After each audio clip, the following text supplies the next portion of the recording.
Depois dessa, tá até com vontade de conquistar a Terra Santa, né, Zé Cruzadinha?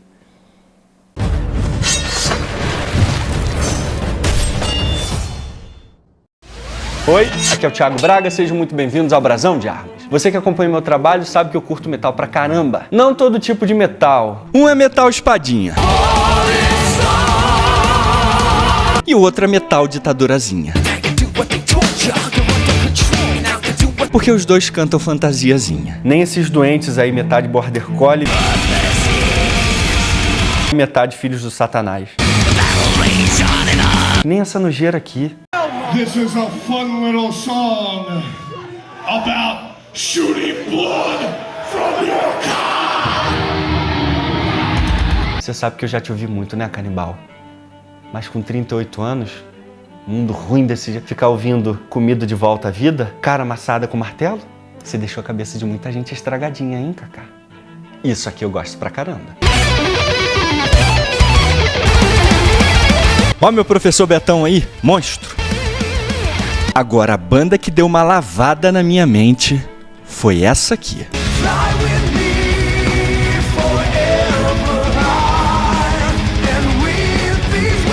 A primeira música que eu ouvi dos caras que veio no CD com várias músicas de outras bandas da lendária revista Planet Metal, que um amigo me emprestou na 7ª série.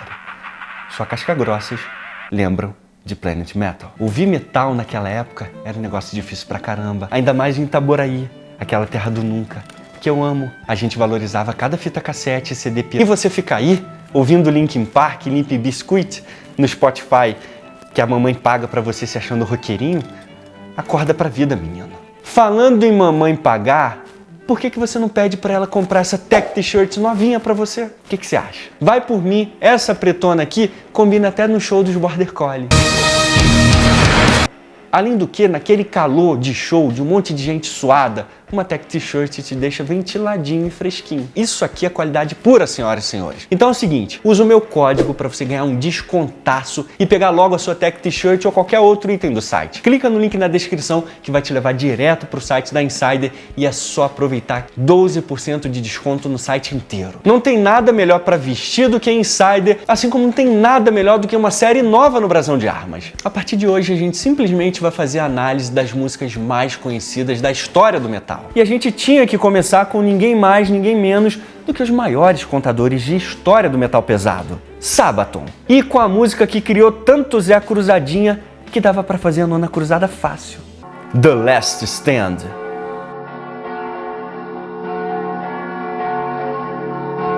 O que não falta é sino de igreja e música de metal, você sabe disso. Só que essa aqui só perde pra essa aqui.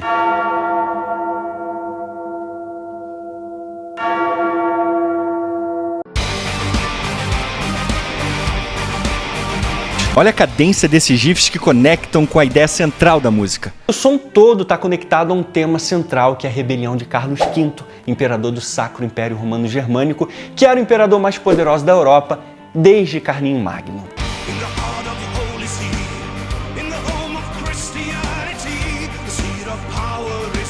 No coração da Santa Sé, no coração da cristandade, o assento do poder está em perigo. Em outras palavras, o bicho estava pegando para a Igreja Católica, meus amigos. E a treta era a seguinte: em 1523, o enclave iria escolher um novo papa. Só que naquela época, não era bem Deus que escolhia os papas, não. Eram os imperadores que escolhiam. Mas tecnicamente acabava que Deus escolhia também, porque os imperadores juravam que eram escolhidos de Deus. Então, se os imperadores escolhiam os papas, logo os imperadores eram escolhidos de Deus, logo os papas também eram escolhidos de Deus. Papai do céu nunca se intrometia nessas tretas dos escolhidos. Só que além do Carlos V, tinha um outro escolhido que queria escolher seu próprio papa, Francisco I da França. A bagunça dos escolhidos de Deus estava fora de controle, meus amigos. Saca só essa fofoca aqui. O Papa não quis abençoar o casamento do rei Henrique VIII da Inglaterra com a tia de Carlos V, que não queria que o Papa aprovasse o casamento deles. E aí, meus amigos, o rei Henrique resolve se auto-escolher o novo representante de Deus na Terra. O cara foi tão boss que criou a própria igreja dele, meus amigos, a anglicana. Ele era rei e papa da própria igreja ao mesmo tempo. Goku Super Saiyajin Deus ia se curvar diante de Henriquinho. E calma que a treta dos escolhidos ainda tinha ele, o Lulu, o reformador de Deus, um excomungador de católicos idólatras. Pode perguntar a qualquer protestante da época que eles vão dizer para você que era isso aí mesmo. A Europa estava toda dividida religiosamente e Carlos V queria unificar a Europa inteira. E desde a fundação da humanidade, nada unificava mais os povos divididos do que entrar na porrada. E Carlos sabia muito bem disso, mas o início dessa unificação tinha que acontecer em Roma com o seu Papa. O inimigo de 1000 espadas aqui deve ser só uma alegoria para mostrar essa superioridade da força que foi enviada por Carlos V para cercar Roma e fazer valer a escolha do Papa que ele queria. E aí o Papa escolhido, mais pela escolha do Carlos V do que pela escolha de Deus, foi Giulio de Medici, que se tornou Papa Clemente VII. E numa época de Carlos V, você não podia fazer negócios com o rei da França, a menos que você fosse, adivinha só, um mongol. Carlos V, o escolhido dos escolhidos, ficou com a cara quente e mandou logo um exército de 20.000 homens cercar Roma. Só que Carlinho decidiu cancelar o ataque antes que a merda estourasse e o exército de mercenários simplesmente resolveu saquear a cidade para pegar seu pagamento e sequestrar ninguém mais, ninguém menos do que o Papa para barganhar a vida dele. Por isso que a música fala que eles foram abandonados por seus senhores. E aí uma carnificina tomou conta de Roma, meus amigos. O Papa estava cercado no Vaticano e agora, senhoras e senhores, entram os heróis da música.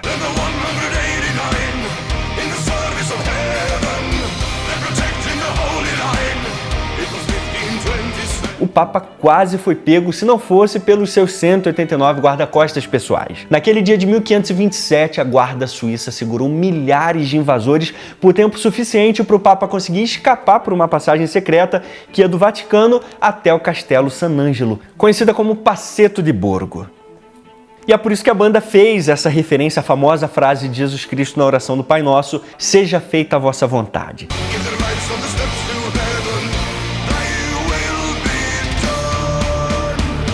E essa guarda suíça já era usada desde finais do século XV, quando o Papa resolveu se aliar à Confederação Suíça e ela fornecia contingentes bem treinados ao Papa durante as guerras italianas. Então era uma força militar que depois, com o tempo, principalmente no final da guerra, passou a ser usada como uma força pessoal do Papa. Agora se liga aqui nas roupas, armas e armaduras da guarda suíça. Essas eram as roupinhas esquisitas, que parecem mais de bobo da corte. Mas para de ser anacrônico, menino, e respeita os caras. Tem tanta gente que usa roupa mais esquisita no século XXI, você tá falando o que aí? Inclusive, as roupas que a gente vê hoje na guarda suíça são bem similares àquelas usadas em 1527. O capacete padrão da guarda era o morrião, e eles também usavam a couraça e armaduras de braços e mãos. E além das clássicas alabardas, eles também usavam mosquetes, porque armas de fogo eram muito usadas nesse período do século XVI. Os caras eram tão tropas de elite, meus amigos, que continuam sendo os guarda-costas simbólicos do Papa até hoje. E tá achando que é fácil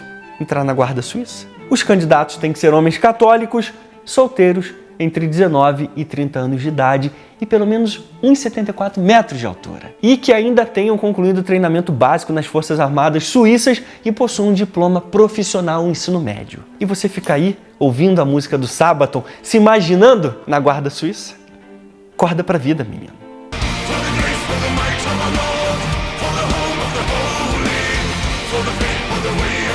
E aí, nesse refrão poderosíssimo da banda, ela faz um hino à memória da guarda suíça, da maneira como eles viam aquele momento. Pela graça e pelo poder do nosso Senhor, pela casa do santo, que nesse contexto aqui é o Vaticano, ou o próprio Papa, e pelo caminho da espada deram a sua vida tão corajosamente. Então a gente vê todo esse contexto religioso que para a guarda suíça na época era tão fundamental.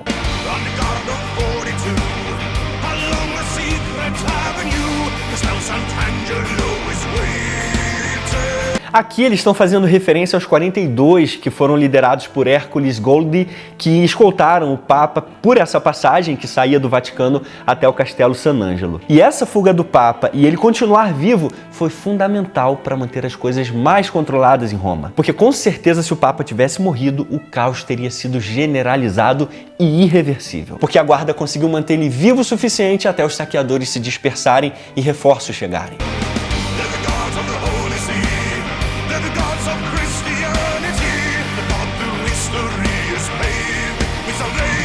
E E aqui novamente a gente vê um hino, um canto à memória da ação decisiva da guarda. Todos os guardas foram mortos e o Papa sobreviveu. Mas o resultado foi que Carlos conseguiu controle quase que total sobre a igreja e a Europa foi se fragmentando cada vez mais entre católicos e protestantes, até que o conflito chega no seu clímax na sangrenta Guerra dos 30 Anos, onde mais de 5 milhões de pessoas morreram. Mas o fato é que a Guarda Suíça entrou para a história por ter resistido bravamente para salvar a vida do Papa, que apesar de ter perdido muito do seu poder medieval, aquele poder quase que absoluto que ele tinha, ainda era uma figura fundamental para milhões e milhões de pessoas.